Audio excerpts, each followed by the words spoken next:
안녕하세요. 저는 얼마 전 안타까운 사건을 맞이하게 된 여자입니다. 다름이 아니라 저를 정말 친딸로 생각하며 아껴주던 시어머니께서 안타까운 사건을 겪게 되셨는데요. 며느리에게 정말 한없이 잘해주셨던 시어머니셨는데 죽는 날까지도 편히 가시지 못하셨어요. 지금부터 저희 시어머니께서 어떤 일을 겪게 되셨는지 여러분들께 이야기해보려고 합니다. 시어머니께서는 아들만 셋 있는 아들 부자셨어요. 저는 그 중에서도 막내 아들과 결혼한 막내 며느리였죠.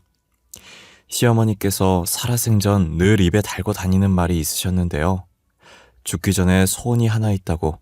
그건 바로 첫째 아주버님의 결혼이었어요. 둘째 아주버님과 저희 남편은 20대 중후반이라는 나이에 결혼을 했었어요. 심지어 애까지 낳아서 벌써 애가 초등학교 입학했거나 입학을 기다리고 있었죠.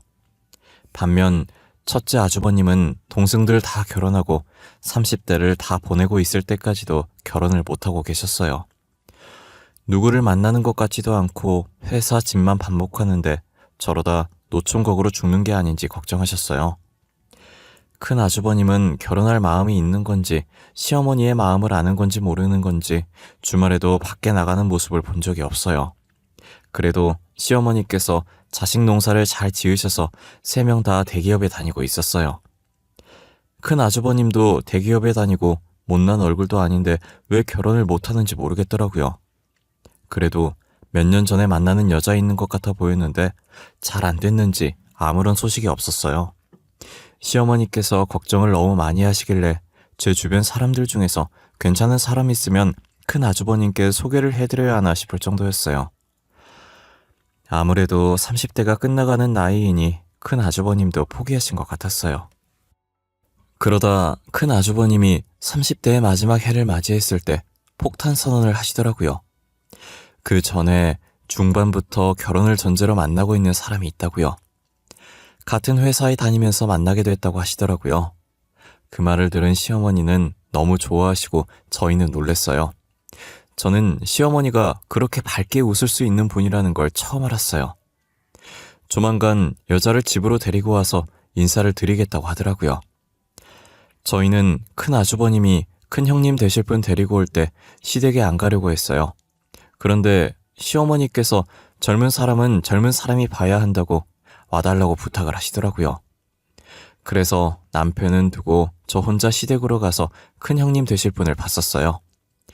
큰형님 되실 분은 저희가 초면이라 어색할 법도 한데 어머님 하면서 애교도 부리고 싹싹 하시더라고요. 분위기 풀어보려고 노력도 많이 하고 시어머니 도와주려고 시어머니 뒷공무니를 졸졸 따라다니는 게 제가 보기엔 별다른 점은 찾지 못했고 단면만 봤을 땐 괜찮아 보이더라고요. 시어머니도 그런 큰형님의 모습에 이뻐하고 마음에 들어하시는 것 같았어요. 저도 나빠 보이진 않아서 결혼하셔도 잘 살 것 같다고 말씀드렸었어요. 그렇게 두 사람은 결혼했고 한동안은 잘 사는 듯해 보였거든요. 하지만 두 사람 사이만 좋았지 시댁과의 사이는 좋지 않았어요. 결혼 후 큰형님의 성격이 점점 변해가고 있다는 것이 느껴졌거든요. 시간이 지날수록 결혼 전 인사드리러 왔을 때 싹싹했던 큰형님의 모습은 찾아볼 수가 없었죠. 큰형님은 저희 시어머니를 늘상 무시하고 면박을 주기 시작했어요. 시어머니께서는 어딜 가도 무시당할 분이 절대 아니시거든요. 젊었을 시절 교사가 직업이었을 만큼 공부도 잘하셨고 항상 며느리들을 친딸처럼 잘 챙겨주시거든요. 큰형님은 며느리 중에 자신만 대기업에 다닌다는 그 이유 하나만으로 대기업 다니는 며느리한테 잘 하라는 듯 콧대를 세우고 있는 것 같았어요. 둘째 형님은 전업주부시고 저는 중소기업에 다니고 있었거든요. 큰형님은 시어머니가 무슨 말을 하든 틀렸다면서 자신이 가르치려고 들었어요. 사소한 것 하나까지도 틀렸다고 달려들기 바빴어요. 큰형님은 시어머니를 무시하는 것에서 끝나는 게 아니라 시댁 전체를 무시했어요. 가족 모임에서도 이런저런 핑계를 대며 제일 늦게 와서 제일 일찍 나갑니다. 모든 준비는 저와 작은 형님이 했고 큰형님은 늦게 와서 준비도 안 하고 일찍 가서 설거지도 안 해요. 큰형님이 와서 하는 거라곤 남이 차려준 밥 먹기, 식구들 무시하기 뿐이었죠. 동서들, 음식 맛이 왜 이렇게 형편이 없어? 식구들 먹는 음식에 이렇게 장난을 쳐도 되는 거야? 형님은 항상 바쁘다는 핑계로 늦게 와서 하신 것도 없으시면서 매번 이렇게 음식 핀잔이나 주고 계시네요. 그럴 거면 그냥 차라리 오지 마세요. 어머, 막내 동생 말하는 것 좀 봐. 어디서 막내가 싸가지 없이 큰형님 말하는데 토를 달아? 아, 못 배워서 그런가? 못 배운 티 좀 내지 마. 진짜 쪽팔려. 형님은 다른 교육은 많이 배우신 것 같은데 예절 교육은 안 배우셨나 봐요. 청학동 예절 교육 신청해드릴까요? 형님한테 꼭 필요하신 것 같은데. 순하디 순한 시댁 식구들 중에 큰형님께 유일하게 이빠른 소리 하는 건 저뿐이었어요. 괜히 큰형님한테 말 걸었다간 나이 더 많은 아주버님이나 작은 형님이 좋은 소리 못 들을 거라는 걸 알기 때문에 일부러 말을 잘 걸지 않아요. 솔직히 어린 사람한테 훈계질 당하면 얼마나 기분이 나쁘겠어요. 하지만 저는 어차피 나이도 어리고 서열도 낮으니 막말해도 그러려니 하거든요. 오히려 제 이빠른 소리로 화가 나는 건 큰형님이시죠. 그래서 저는 큰형님이 시비 거시면 똑같이 하고 싶은 말 다 하고 살았어요. 제가 큰형님 말에 맞받아치면 듣고 있던 시어머니와 둘째 아주버님 내외는 푹 하면서 웃어요. 보통 어린애한테 당하면 자존심 상해서 시비 안 걸 텐데 큰형님은 더 달려들더라고요. 또 제 성격이 누군가 저를 밟으면 밟은 대로 가만히 밟히고 있는 성격이 아니거든요. 그런 제 성격을 큰형님께서 제대로 건드는 사건이 있었어요. 어머님이 욕실 청소를 하시다가 미끄러지는 바람에 꼬리뼈를 살짝 다쳐서 병원에 입원한 적이 있었어요. 작은 아주버님은 중요한 미팅 때문에 늦게 오셨고 저희 남편은 지방 출장 가서 당일에 병원에 못 왔어요. 작은 형님은 죽으라 소식 듣자마자 병원에 가 계셨고 저는 일 마치는 대로 바로 갔었어요. 큰형님과 큰아주버님은 뭐가 그리 바쁜지 병원비랍시고 꼴랑 20만 원 보내고 안 왔더라고요. 제가 또 한 소리 하려는데 시어머니께서는 괜찮다고 차라리 얼굴 안 보는 게 더 낫다고 말리시는 거예요. 다행히 그 다음 날이 주말이라서 저랑 작은 형님이 번갈아 가면서 시어머니 병간호를 했어요. 그런데 웬일로 일요일 저녁에 큰형님이 친히 병원까지 행차를 하셨더라고요. 그러더니 누워있는 시어머니께 대뜸 한다는 말이 어처구니가 없었어요. 어머님, 그렇게 굳이 뭐하러 화장실 청소하겠다고 설쳐요, 설치길. 나이를 그 정도로 드셨으면 가만히 있는 게 상책이에요, 어머님. 하나 때문에 가족들 다 하고 이게 뭐예요? 야, 말이면 단 줄 알아? 아픈 사람 앞에서 뭐? 설쳐? 얘 진짜 정신이 제대로 나갔네? 당장 어머님한테 사과 안 해? 너 평소에 무식하다는 말을 입에 달고 다니는데 진짜 무식한 건 너야. 너 방금 뭐라 그랬어? 야? 너? 정신은 네가 나간 거 아니니? 어디 하늘 같은 형님한테 고작 막내 나부랑이가 야, 너 거리고 있어. 형님? 형님 같아야 나도 형님 대접을 해주지. 그따위로 행동하면서 형님 대접은 받고 싶니? 넌 양심도 없어? 대접받고 싶으면 대접받을 만한 행동을 해. 하여튼 요즘 애들은 싸가지들이 없어. 시어머니는 본인 분수도 모르고 설치고 막내라는 애는 이렇게 대바라졌어야 원. 저는 큰형님이라는 작자의 머리털을 다 뽑아주고 싶은 심정이었으나 작은 형님이 제 앞을 막아섰어요. 큰형님은 말리는 작은 형님과 발악하는 저를 팔짱 낀 자세로 쳐다보더니 그러고 있는 꼴이 한심하고 우스워 보인다며 비웃는 거예요.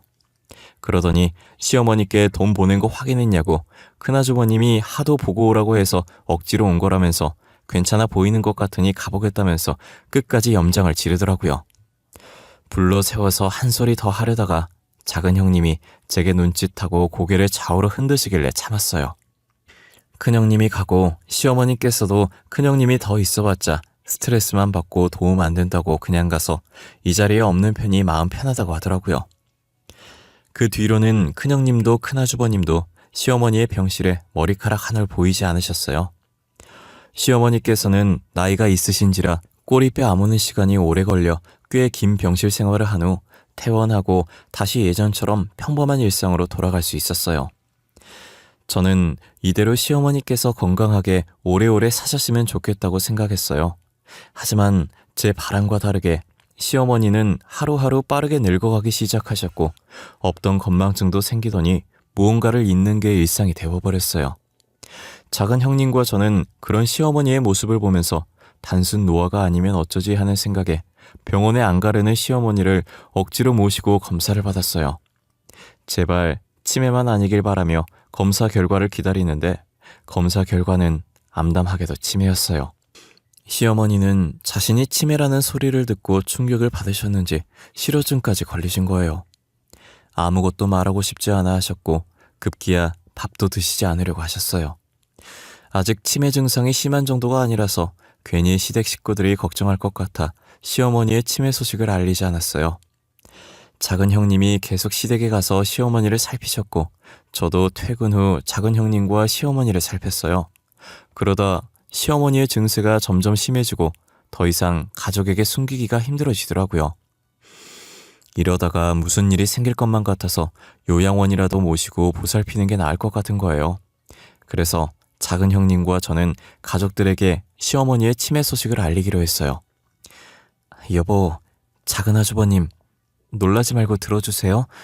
지금 어머님 상태가 좋지 않아요. 요즘 들어 깜빡하는 증세가 심해지는 것 같아서 검사를 받았더니 치매라고 하시더라고요. 뭐? 치매라고? 우리 어머니가 치매에 걸렸다는 말이야? 그럼 우리 못 알아보는 거야? 상태가 얼마나 안 좋은 건데 우리한테 자세히 좀 말해봐봐. 아직은 우리를 알아보시긴 하시는데 저번에 물 올려놓고 깜빡하고 장 보러 가셔서 시댁 홀라당 태워먹을 뻔했어. 게다가 어머님이 집 비밀번호 생각 안 나셔서 집 앞에서 울고 계셨고. 어머님 언제부터 그랬어? 당신 요즘 계속 어머니 집 가더니 그 이유 때문이었던 거야? 그럼 꽤 오래됐단 말인데 왜 우리한테 말 안 했어? 우리한테 말했어야지. 그땐 작은 형님이랑 내가 보살피면 될 정도로 증상이 심하지 않았었고 괜히 당신이랑 작은 아주버님이 일 때문에 스트레스 받으시는데 어머니까지 걱정하실까봐 그랬지. 남편은 시어머니께서 치매에 걸렸다는 제 말을 듣고 흥분을 해서 눈을 크게 뜨더니 왜 어머니 일을 자식인 본인에게 말하지 않았냐며 제게 마구 쏟아내기 시작하더라고요. 작은 아주버님은 남편 뒤에서 불만 가득한 표정으로 저와 남편을 보고 계시는 거예요. 저는 작은 아주버님께서도 아들이시니 남편처럼 저희가 말하지 않은 게 화나서 그런 표정으로 저를 바라보고 계신 줄 알았어요. 남편의 말을 끝나자마자 작은 아주버님께서 입을 떼시는데 남편한테 의외의 말을 하시더라고요.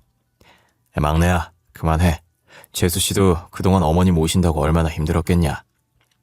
시어머니 모시는 게 여간 힘든 일이 아닌데 고생했다고 해도 모자랄 판에 화를 내서 되겠니? 여보, 미안해. 형말처럼 그동안 우리 어머니 모신다고 힘들었을 텐데 어머니 아프시다고 하니까 나도 모르게 흥분해서 형수님께도 감사하고 죄송합니다. 아니에요. 막내나 저나 며느리로서 당연히 할 일 한 것뿐인데요. 그나저나 어머님 상태가 점점 안 좋아지셔서 큰일이에요. 어떡하면 좋죠? 제가 재수씨 이야기할 때 잠시 생각을 해봤는데 어머니를 요양원에 모시는 게 어떨까 싶어요. 재수씨도 일하고 저희 집사람은 주부긴 하지만 저희 아이들을 보살펴야 해서 하루 종일 어머니 댁에 가 있을 수가 없어요. 사실 저희도 요양원 생각했었거든요. 하지만 저희가 먼저 이야기를 꺼내는 건 친정엄마 아니라서 요양원에 모시려고 한다고 생각하실까봐 차마 얘기를 못 꺼냈어요. 아무래도 며느리가 먼저 이런 얘기 꺼내기엔 조심스럽긴 하죠. 그래서 제가 먼저 말씀드리는 거예요. 솔직히 요즘 현대인들이 얼마나 바빠요. 일하랴 육아하랴 요양원도 잘 되어 있으니 괜찮을 겁니다. 그건 형 말이 맞아. 요즘 요양원 되게 잘 되어 있더라. 그래도 불안하다 싶으면 우리가 퇴근하고 어머니 찾아가서 조금이라도 말벗 대어드리면 괜찮지 않을까? 저는 작은 아주버님께서 먼저 시어머니를 요양원에 모시자는 얘기를 하실지 몰랐어요. 아무래도 며느리가 먼저 시어머니를 요양원에 보내는 게 어떻겠냐고 시댁 식구들에게 얘기를 하면 역시 친딸이 아니라서 시어머니 요양원에 보내려고 한다고 생각할 것 같아서 선뜻 말하지 못했거든요.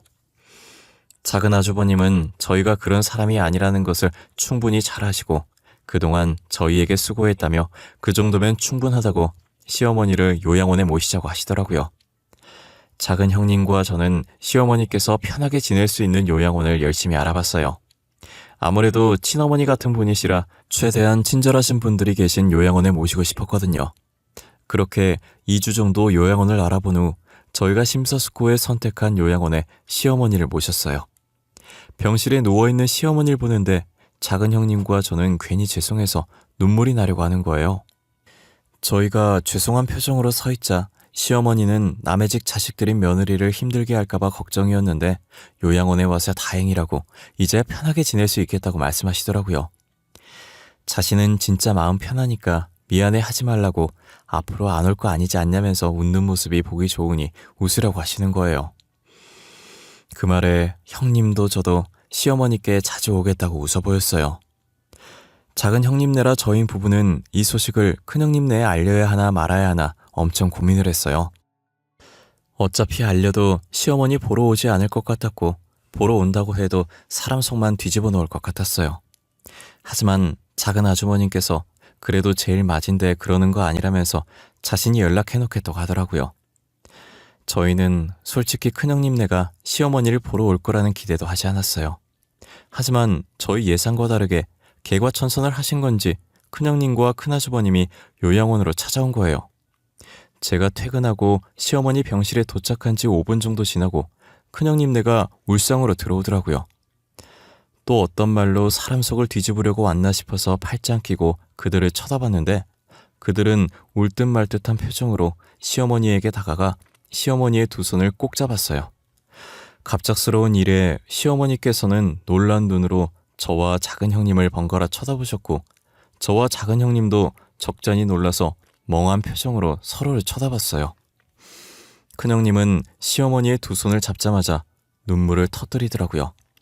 그동안 못되게 죄송했다고 다시는 안 그럴 테니 아프지 말라고 하시면서요. 큰아주버님도 그간 찾아오지도 않고 무심해서 죄송하다고 앞으로 자주 찾아뵙겠다고 못난 아들 용서하시라면서 큰형님 뒤에서 눈물을 훔치시더라고요. 뒤늦게 퇴근하고 온 남편과 작은 아주버님도 병실 문을 열자마자 자신들 눈앞에 펼쳐진 광경에 말을 잇지 못하고 슬금슬금 저희 옆에 와서 무슨 일인지 사태 파악을 하기 시작했어요. 어머님, 앞으로 제가 자주 올게요. 매일매일 찾아올게요. 그동안 못되게 굴어서 정말 죄송했어요. 다시는 안 그럴 테니까 아프지 마세요. 네? 엄마, 나도 미안했어. 그러니까 아프지 마. 나 엄마 없으면 못 살아. 그간 바쁘다는 핑계로 무심했던 거 정말 미안해. 앞으로 자주 올 테니까 못난 아들 용서해줘. 그래. 알겠어. 다 큰 애들이 왜 이렇게 울고 그래? 누가 볼까봐 겁난다. 알겠으니까 누가 보기 전에 빨리 눈물 닦아.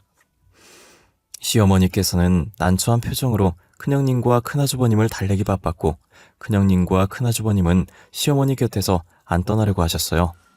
그래도 큰형님네가 빈말을 한 건 아니었는지 둘째 형님께서 시어머니를 보살피는데 큰형님네가 제가 없을 때도 자주 찾아온다고 하시더라고요. 정말 제대로 마음을 고쳐먹기로 한 모양인 것 같았어요.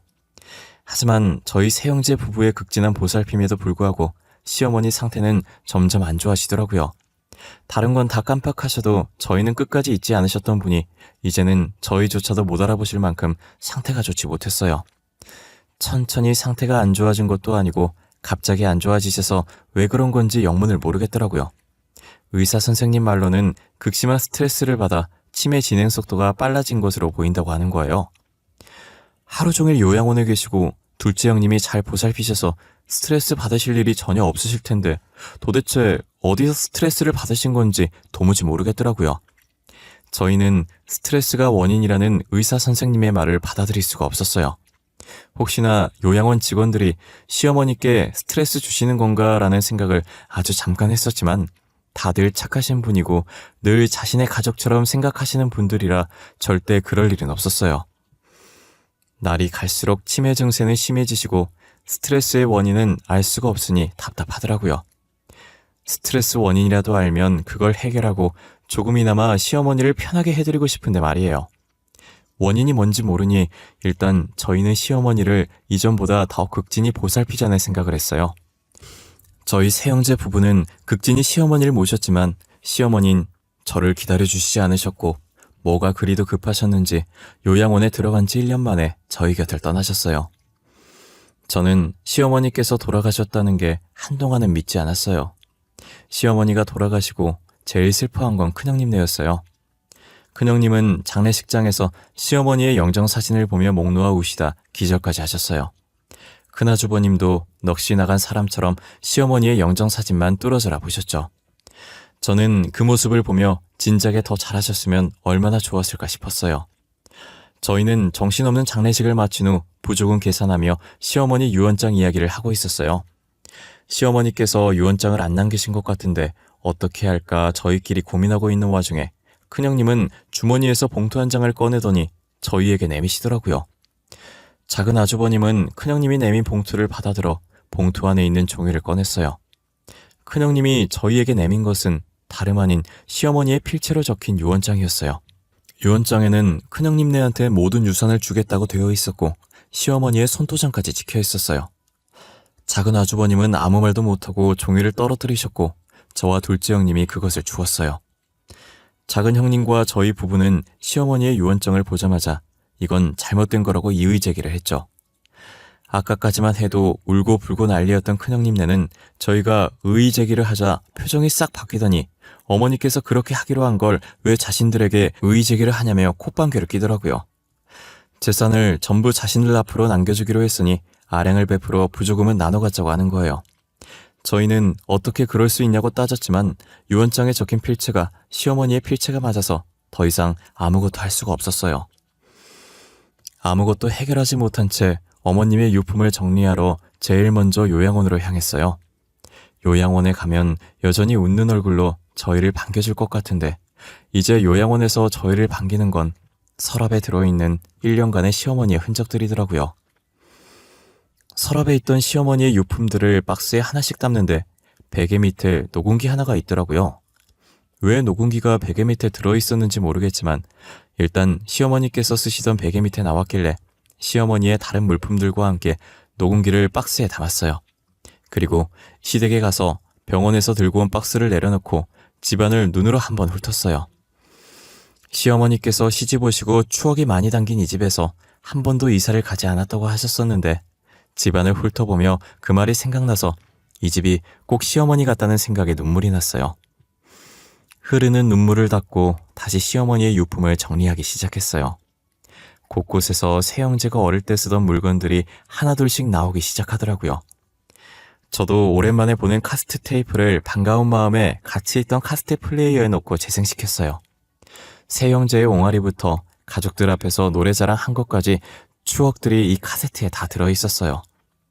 한창 카세트를 틀다가 문득 병원에서 들고 온 녹음기가 생각나는 거예요. 저는 과거의 새형제가 그 녹음기 안에 들어있지 않을까 하는 마음에 재생시켰어요. 눈물을 흘리며 듣고 있었던 저는 녹화되어 있던 어떤 여자의 음성이 스피커로 흘러나오자 놀라서 소리를 지르며 녹음기를 던지다시피 떨어뜨리고 말았어요. 녹음기에서 흘러나왔던 여자 목소리의 주인공은 큰형님이었어요. 저는 입을 틀어막고 녹음기에서 나오는 소리를 듣고 있었고 요양원 잔금 결제 후 뒤늦게 온 작은 형님이 입을 틀어막고 있는 저를 보고 왜 그러냐며 놀라다가 어디선가 들려오는 소리에 같이 입을 막았어요. 알고 보니 시어머니의 치매 진행 속도를 빠르게 만들었던 스트레스 원인이 큰형님이었어요. 녹음기에 들어있는 파일이 죄다 몇 시간씩 되는 걸 보아하니 시어머니께서 정신이 있을 때 켜서 정신이 없을 때의 상황을 녹음 후 다시 정신이 돌아오셨을 때 끄신 것 같았어요. 녹음기 속 큰형님은 작은 형님께 심부름을 시키더니 작은 형님이 병실을 나가자마자 본래 큰형님으로 돌변해서 시어머니께 악담을 쏟아붓더라고요. 정신이 온전치 못한 시어머니의 귀에 대고 당장 유언장을 작성하라고 모든 재산을 첫째에게 넘겨주겠다고 하라고 매일같이 시어머니를 조여왔던 거예요. 언제 죽을지도 모르면서 왜 유언장을 아직 작성하지 않냐고 얼른 유산 첫째한테 주겠다고 하라고 했죠. 시어머니는 정신없는 와중에도 쓰면 안 된다는 걸 인지하셨는지 계속 싫다고 왜 그러냐고 발버둥 치셨어요. 큰형님은 시어머니를 조여오다 작은 형님이 돌아오시면 아무 일 없었던 것처럼 시어머니를 보살피는 척했어요. 매일같이 찾아와 시어머니께 유언장을 작성하라고 다른 아들들 잘못되어도 상관없냐며 재촉을 했고 결국 시어머니는 두려운 마음에 큰형님이 말하는 대로 받아줬고 손도장을 찍었던 거예요. 어쩐지 큰형님이 시어머니께 눈물을 흘리며 마음에도 없는 사과를 하고 병실에 계속 찾아오더라니 모든 것이 시어머니의 재산을 노리고 그런 것이었어요.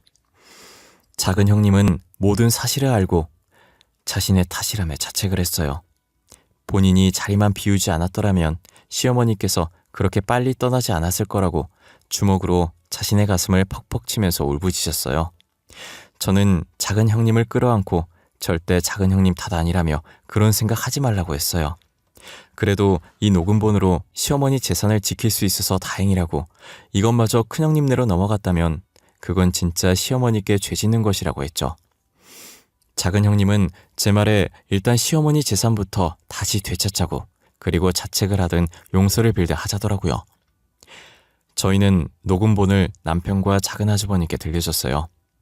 남편과 작은 아주버님은 듣자마자 주먹으로 탁자를 내리치더니 절대 용서할 수 없다고 하더라고요. 변호사 선임비가 얼마나 들든 상관없다고 최고의 변호사를 선임해 재판을 벌이자고 했어요. 그렇게 엘리트 변호사를 선임했고 저희는 큰형님네를 상대로 소송을 시작했어요. 다행히 저희의 증거자료와 시어머니의 유언장이 공증되어 있지 않다는 점, 그리고 정신이 온전치 못한 상황에서 쓰여졌다는 점까지 더해서 유언장이 유효하지 않다는 판정을 받게 되었어요. 저희는 재판에서 승소하고 시어머니의 재산을 지켰다는 생각에 환호를 내질렀어요. 큰형님네는 나라를 잃은 표정을 하더니 재판이 끝나고 저희에게 찾아와 자신의 죄를 반성한다고 제발 시어머니 재산 조금이라도 줄 수 없겠냐고 뻔뻔하게 부탁하더라고요. 저희는 심신미약자인 시어머니께 자식들 가지고 협박한 죄까지 고소할 수 있는 건데 참은 거라고 재산 조금 들을 테니 교도소 가도 상관없냐고 하자 교도소라는 말에 뒷걸음질 치더라고요. 그런 큰형님네 모습을 보고 콧방귀를 껴주며 앞으로 볼 일 없었으면 좋겠다고 한 번만 더 저희 앞에 나타나면 그땐 녹음기 들고 바로 고소 들어간다고 했어요. 큰형님네는 절대 나타나지 않겠다면서 불이 나게 도망갔죠.